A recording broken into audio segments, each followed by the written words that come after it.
tonoana amintsika indray ry havana ny famindrampo ny fiadanana ary ny fahasoavana avy amin'Andriamanitra ray sy Jesosy tompontsika. Ity alarobia fa 7 May 2024 ity mbola nohizantsika hatrany ny fampovavahana isa-maraina hifantohana amin'ny loha hevitra hoe mitari-dalana ny fanahy masina. Ny Salamo 8 andininy 2 hatramin'ny 4 no iombonantsika amin'ny fiantsoana. Salamo 8 manomboka amin'ny andininy 2. Mitsangana ary idera sy anome voninahitra an'Andriamanitra isika. Ho ny mpanao salamo amin'ny anaran'ny Tompo, raha ny fahatsontsana dia iza re no mahalala izany, ataovy tsy manatsiny aho ny amin'ny ota tsy fantatra, arovo ny mpanomponao tsy ho azo nota sasa, aoka tsy hanapaka izany, dia ho marina tokoa aoka tsy hanatsiny amin'izay fahadisoana lehibe, aoka ny tenin'ny vavako sy ny fisainan'ny foko, samy ankasitrahany eo masonao Jehova ho vatolampoko sy mpanafitra. Amen. Hivavaka isika. Isaoranay ianao Andriamanitro, ny mbola azonay fahavelomana ary atsapanay ny fitarianao anay araka ny fanahinao masina. Misaotra noho ny azahoanay manatona anao koa eto an-tranonao ao anatin'izao fanompo-pivavahana izao. Koa dia mandroso eo am-pototry ny azo fijalian'i Jesosy izahay, angata-pamelanany amin'ireo fahotana vitanay, nampalahelo ny fanahinao masina izany, ary nanelingelina ny fiarahanay monina tamin'ny hafa. Engane ianao, mbola hiteny aminay indray, ka hanambara aminay tsiraray avy reto, ny teny manao hoe voavela ny elokao. Misaotra anao izahay ny amin'ny hanirahanao ny fanahy masina, hahatanteraka ny teninao manao hoe raha misy roa na telo mivory amin'ny anarako, dia ao afovoany aho. Eny Tompo, te hivoky zava-tsoa ato an-tranonao izahay, ary maniry ny asan'ny fanahinao masina hitari-dalana anay amin'ny famakiana ny soratra masina, amin'ny fiainona ny hafatra avy amin'izany. Dia amin'ny anaran'i Jesosy ilay omem-boninahitra miaraka aminao sy ny fanahy masina. Amen. Filazantsara ka ny Luka 4 ny andininy 1 hatramin'ny 7. Luka 4 andininy 1 hatramin'ny 7.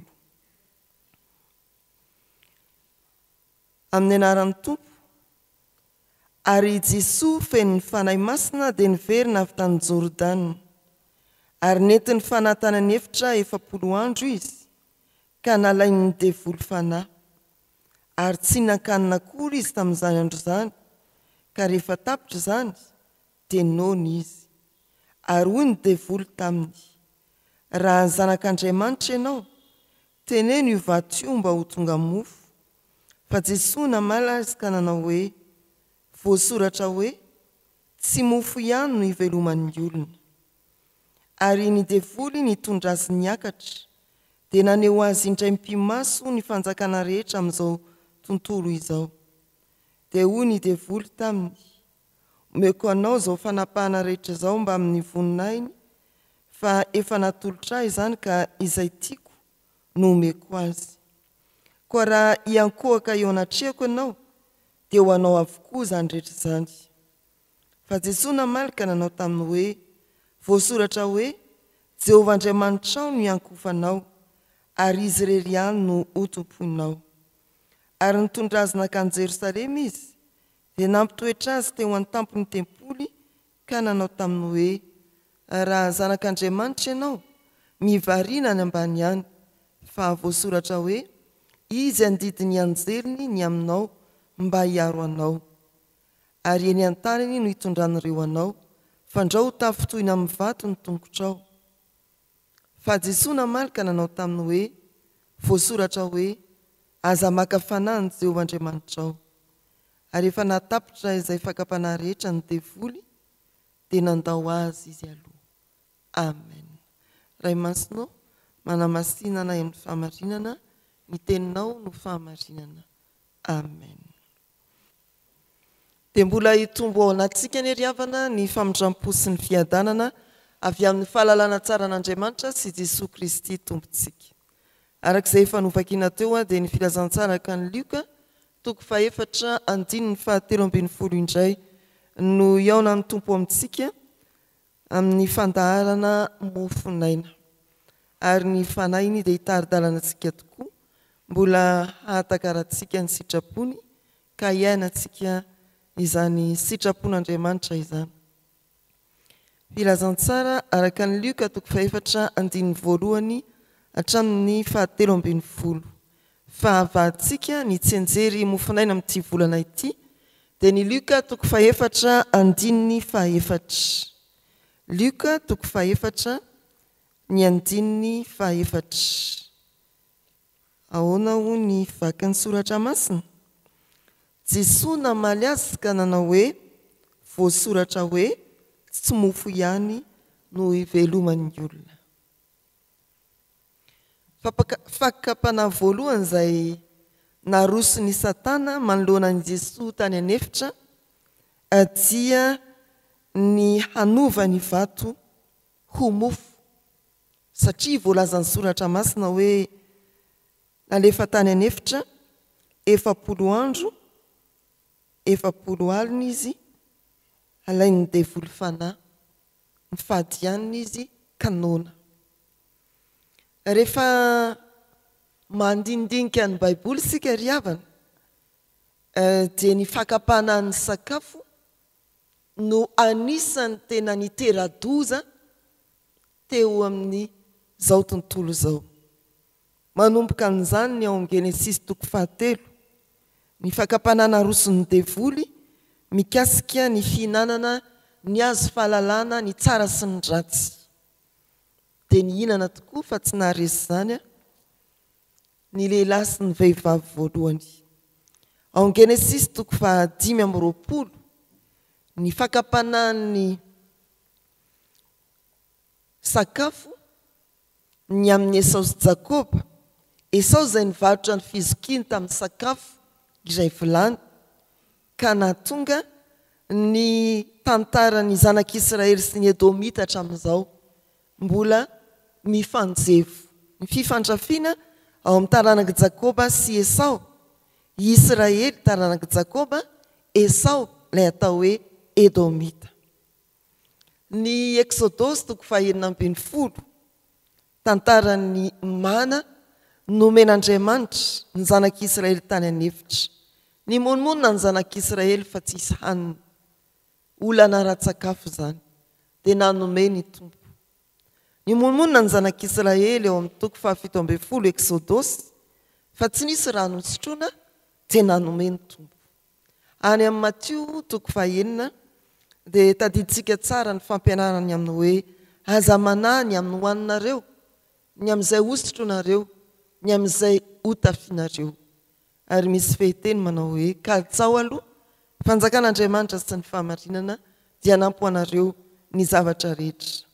Izany raha tsopotsoponina santionany vitsivitsy maromaro mikasika ny atao hoe olana ara-tsakafo ao amin'ny Baiboly ka nitera-doza tamin'ny fiainan'izao tontolo izao. Ny ara-panahy indrindra dia voakasika ao anatin'izany. Eto dia mbola mampatsiahy ny soratra masina fa tena misy dikany lehibe ny fanomezan-danja ny sakafo ho an'ny nofo eo amin'ny fiainantsika, indrindra ny fiainantsika ara-panahy. Raha ny fiainantsika ankehitriny ry-havana dia voamarika fa manome lanja ny ara-nofo isika eo amin'ny sakafo. Raha fatrany hoe firy ny fivarotam-boky eto Antananarivo ary ny firy ny fivarotana sakafo na ny fitafiana na ny fikojana ny vatana manomboka amin'ny fikotranana ka hatramin'ny fanosotsosorana. Manisany ianareo hoe mankanesa eny an-tsena dia ampitao firy ny fivarotam-boky, firy ny fivarotana baiboly, firy ny fivarotana sakafo sy ny mahakasika ny mahaolona. Ireny dia manambara hoe tena misy lanjany ary misongona ny fahasoavan'ny tenin'Andriamanitra, ny ara-nofo, ny mofo eto amin'ity izao tontolo izao ity.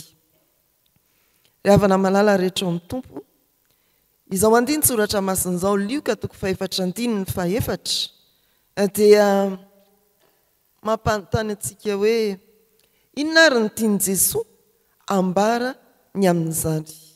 Jesoa namalika nanao hoe voasoratra hoe tsy ny mofo ihany no iveloman'ny olona.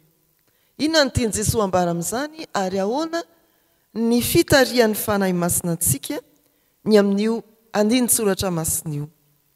Ny voalohany dia anambarana fa ny tenin'Andriamanitra koa dia sakafo mitondra fiainana. Tokony ho tsaroantsika izany na tsy maintsy ho tsaroantsika izany. Tsy ny mofo ihany no iveloman'ny olona.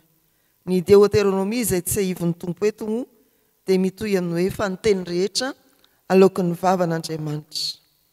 Ny mofo dia tena fanehoana ireo zavatra ilaintsika andavanandro.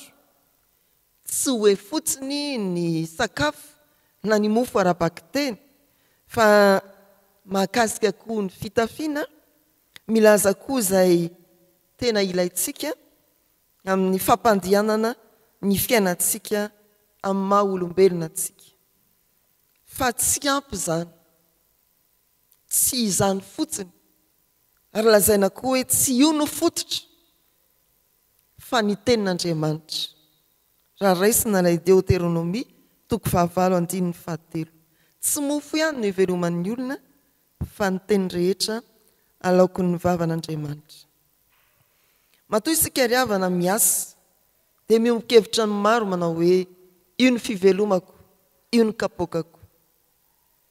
Izy koa fahendrena malagasy manao hoe raha nonany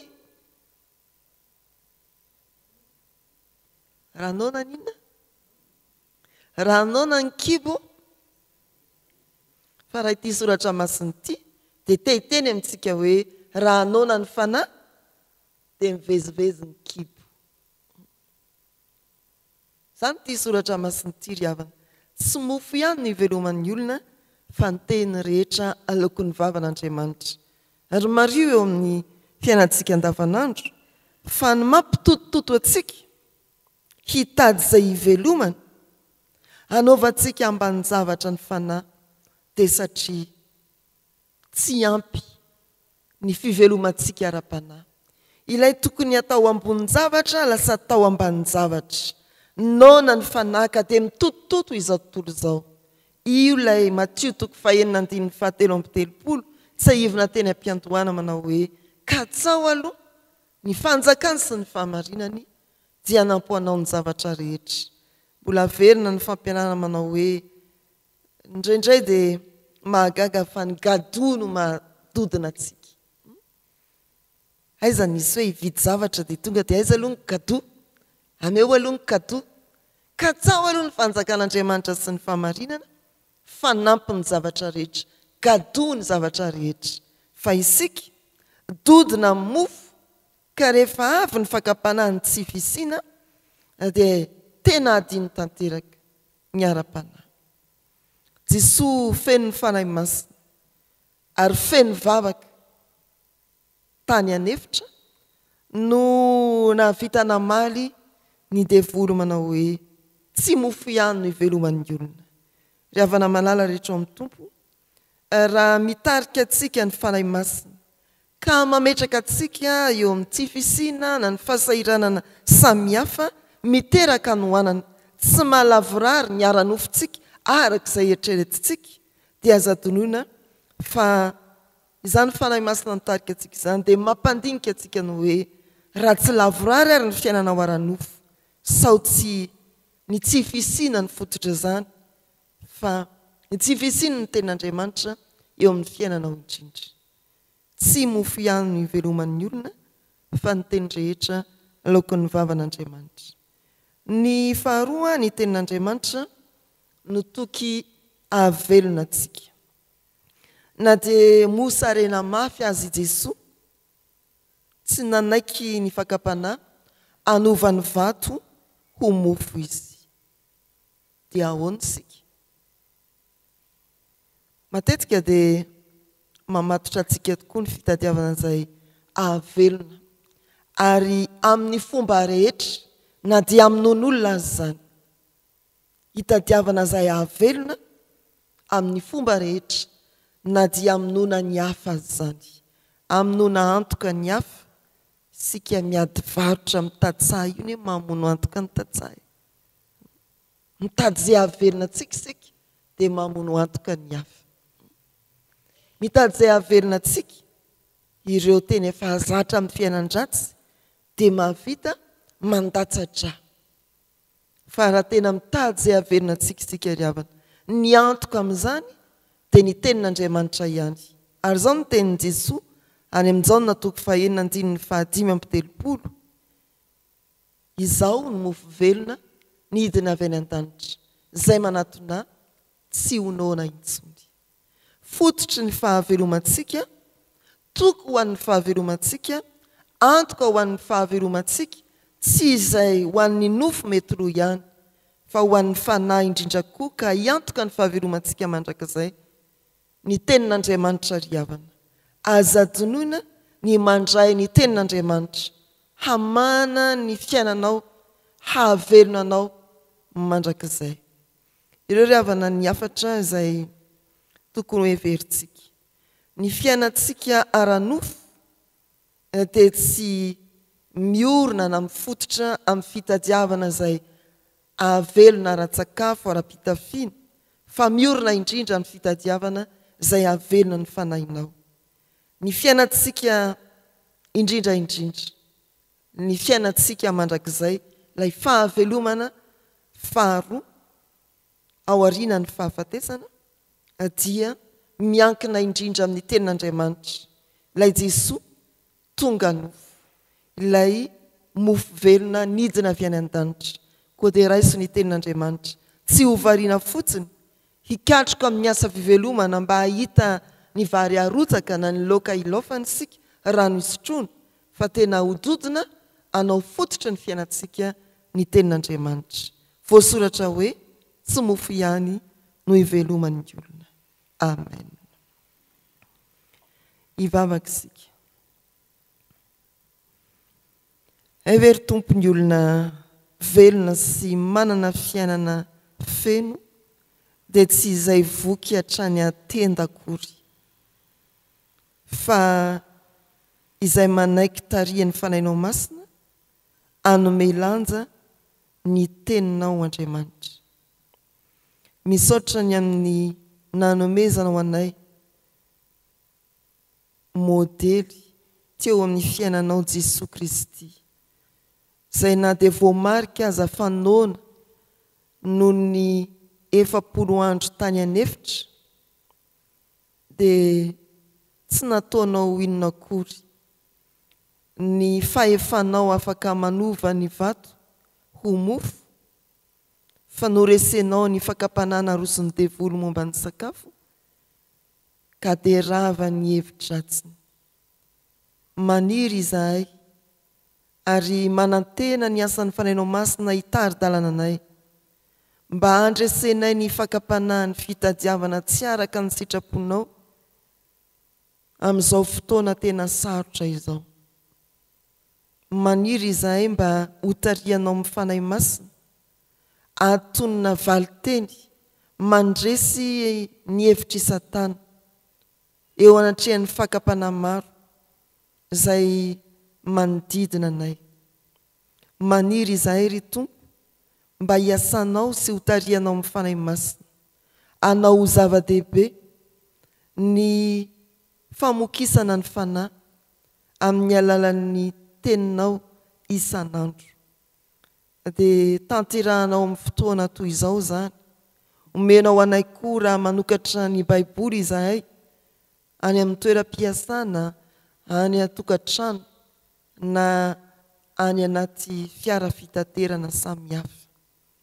Dia faly izay mbola afaka mandray ny teninao ankalalana eto amin'ity firenena ity. Apetrakay eo ampelatananao ary ny dianay amin'izao tontolo andro izao, ny asa mandraranay, ny fikarakarana ataonay, ny tokantranonay. Tononay aminao indrindra ny ankonanay naizanaiza misy azy ireny, mba hatsiaro koa fa zava-dehibe mihoatra lavitra noho ny aranofo ny sakafom-panahy. Dia matoky izay Tompo fa hiazona ny finondreny ankonanay ireny ianao, na lavitra anay izy na akaiky anay. Misaotra ny amin'ny hijerenao ity firenena ity. Betsaka ny vahoaka izay tsy ampy sakafo, kanefa zarainao mamaim-poana ny teninao. Dia mba hitodika aminao ilay loharan'ny fahavelomana Tompo, ny mahatsiaro fanoana sy mangetaheta, tsy ampy sakafo, tsy ampy rano, eto amin'izao firenena izao. Misaotra anao ny amin'ireo fahasoavana tsain'ny vavatononona omena ho anay. Raha ataovy mahay mizara koa izahay ny amin'ireo olona noana ara-panahy ka manjary mitotototo sy mivezivezy mitady izay ahasoany nofiny ihany. Ny fiangonanao Andriamanitra manana asa voasoritra dia tario amin'ny fanainao masina mba hatanteraka izany araka ny sitraponao. Eo ny fitodiana ny asanamena amin'ny tafika masina. Misaotra ny amin'ny fahatongavan'ireo mpiantafika nandeha tamin'ny fiara. Misaotra ny amin'ny mbola hanomananao ireo anaraka avy ato aoriana ka tanterahany dian'izy ireny koa. Mivavaka aminao izahay amin'ny ezaka atao fanamboarana ny lakozia asa iombonana eo anivon'ny Efijekemo. Manomboka amin'ity andro anio ity ny fifanarana arak'asa ny amin'izany, ary na dia antombotra aza ny fotoana fantatray. Fa miteny indray makamonjy ianao dia mahary izao tontolo izao. Ataovy mahery amin'ny fiangonana ny teninao mba hanafanganana ny asanao Andriamanitra. Dia jereo ireo asa maro eto amin'ity fiangonana ity. Misaotra ny amin'ireo mpiara-miasa ary Tompo ary mangataka izahay mba hanomezanao azy ireny ny teninao, hofana ahafahany mihazakazaka ahatanteraka ny andraikitra nomena azy tsirairay avy.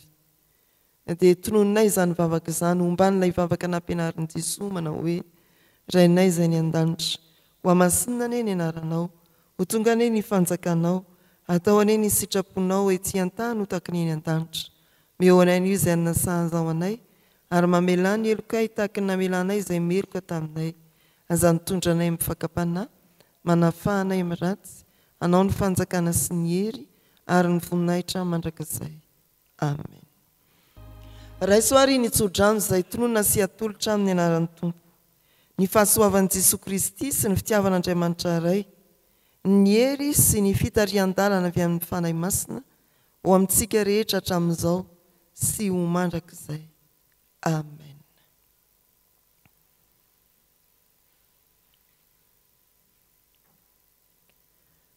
Ho an'Andriamanitra irery ihany anie ny voninahitra, amin'ny anaran'ny Ray sy ny Zanaka ary ny fanahy masina. Amen.